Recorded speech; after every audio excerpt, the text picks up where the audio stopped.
আজ আমরা WBSU অর্থাৎ ওয়েস্ট বেঙ্গল স্টেট ইউনিভার্সিটির অ্যানথ্রোপোলজি সিলেবাসে কী আছে সেগুলো নিয়ে একটু আলোচনা করব।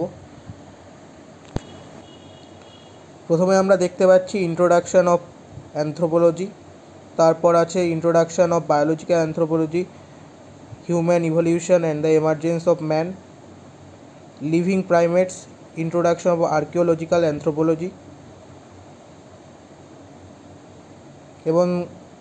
এবং এছাড়াও সোশ্যাল পার্ট আছে ইন্ট্রোডাকশান সোশ্যাল কালচারাল অ্যানথ্রোপোলজি।